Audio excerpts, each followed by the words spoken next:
Hey y'all, it's Zack, the legal tech advisor here at Lawyerist. Today I'd like to talk to you about promoting and protecting your law firm brand. Recently, I sat down with Tamara Sykes of Postali, and she gave me some insight into how to manage and maintain PR in your law firm.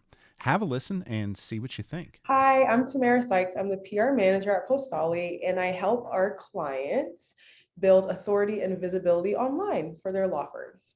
Tamara, thanks for being with us again.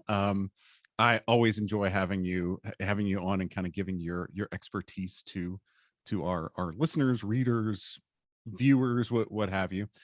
So last time we talked, or one of the last times we talked about laying a foundation for your PR for your Mhm. firm, and that was just real quick. That was having a good website, good branding, having up to date social media profiles. So let's say somebody has done that, hopefully.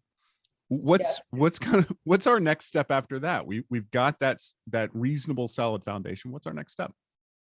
The next step after you set the foundation is you need to now manage your PR. Okay. So, you've set the groundwork. Now you have to build and manage and maintain.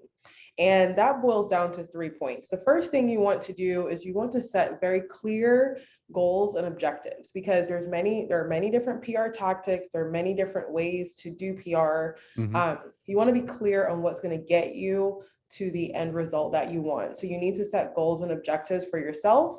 And if you decide to hire someone externally for your team, in order to understand, like, here's what we're working towards, here's the tactics, the best practices that we want to use. Two, you want to create a plan to promote and protect your brand. The biggest Okay. thing that we forget when we're looking at PR is that we think it's only promotion and about selling, but Yeah. in reality, PR is storytelling, connecting with an audience, promotion, and then also protecting your brand in a case that someone perceives something you said in the wrong way, Okay. or maybe you tweeted something you didn't want to tweet. Or you thought everyone would get it, in an email subject line. I've seen that and it didn't Yeah, I've go over never done well. that before. Yes, it happens, right? Like you think this is going to be great and Right. it is not perceived that way.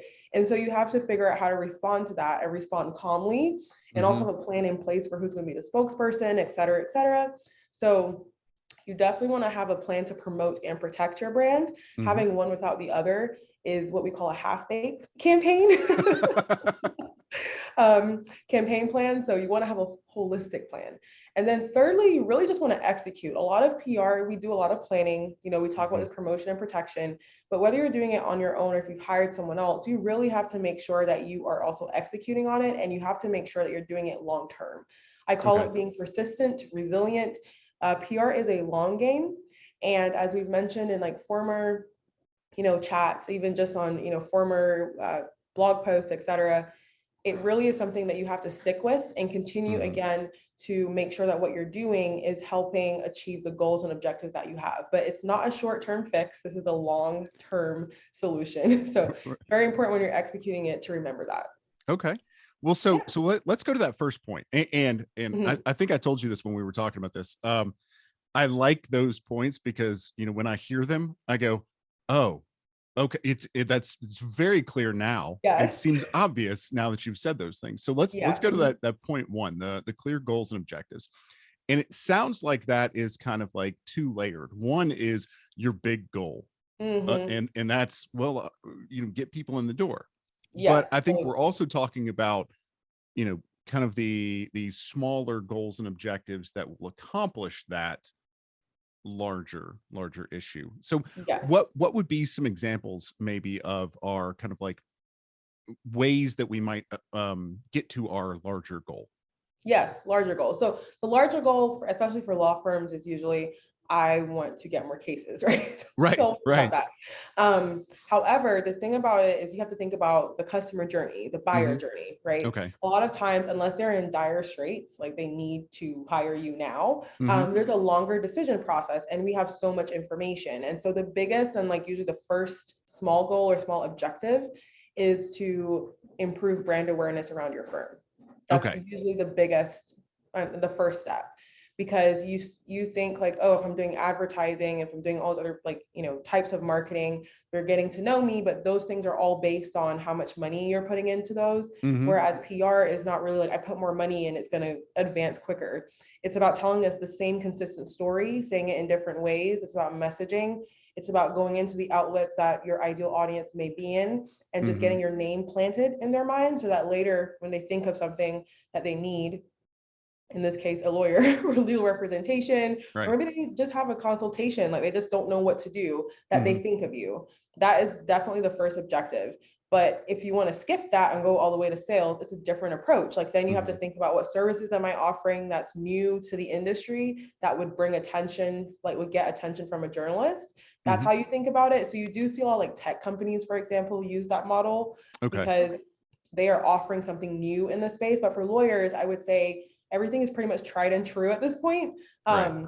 Maybe if you use more tech, that's definitely a new thing for lawyers, but you're really telling a story and also giving it, like, I would say legal information, because we don't like Mm-hmm. to say we're giving advice. Right. You're Right. giving legal information and you're supporting a bigger story. And that's, you have to figure out what that is for you. Mm-hmm. And sometimes I will say this, when you do the clear goals and objectives, you may learn that PR is not the best option for you at the time. That does happen too. Okay. That is good to know. Yeah. Well, so the other thing that kind of came to me on this was that protect your brand. Mm-hmm. There's the promote, there's the protect. When we're protecting our brand, what sort of efforts do we need to take? Do we need to go, kind of scour Twitter for mentions of us? Is Yes, that what you we're talking about? should. Okay. Okay. Yeah.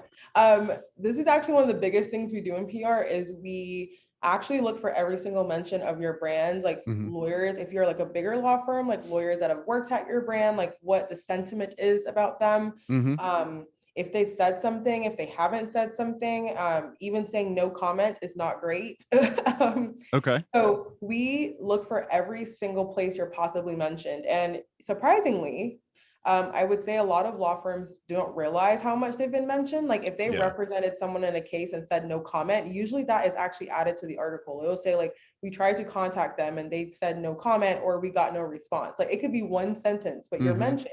And that speaks to the sentiment around your law firm. Right. And again, that can go either good or bad, You but may maybe, want that. You may not want that. Yeah. yeah, Yeah. it really depends. Maybe you again have had tweets where maybe someone complained about you. I think this happens more in HR capacity a lot of Mm-hmm. times with a law firm. If someone was disgruntled as a customer, they don't always go to Google. They don't Right. always go to Google Right. reviews. They may tweet about it like on Twitter. They might never tag you, but they mention your name. They Mm-hmm. mention the name of an attorney that worked there or is working there now. So you need to be aware of everything that's going on. Because the worst thing you want to happen is you go talk to a reporter about something great you've done and they bring up something that they found and you're not prepared to answer it. So That's a there's good point. things like that. I think everyone thinks of like the mass, oh my gosh, a tweet that I said, went viral and everyone's like attacking me. And Mm-hmm. that's not always the case. It's little things like just walking into a session with a reporter and an interview, just being prepared, because reporters also do their due diligence and we need Mm-hmm. to make sure you're prepared to answer questions as well. Okay. Okay. Yeah. So if people have their foundation laid, we need to have clear goals and objectives. We need Mhm. a plan to promote and protect your brand, and Mhm. then we need to execute on that, keeping in mind this is a long game. You're in here This for the is a long long haul. game. Yeah. Well, thank you once again for being with me. And if people want to learn more about Postali, they can go to postali.com and Yes. always connect with you guys. I really appreciate you being here. Yay. Yeah, I'm happy to be here. Thank you for having me.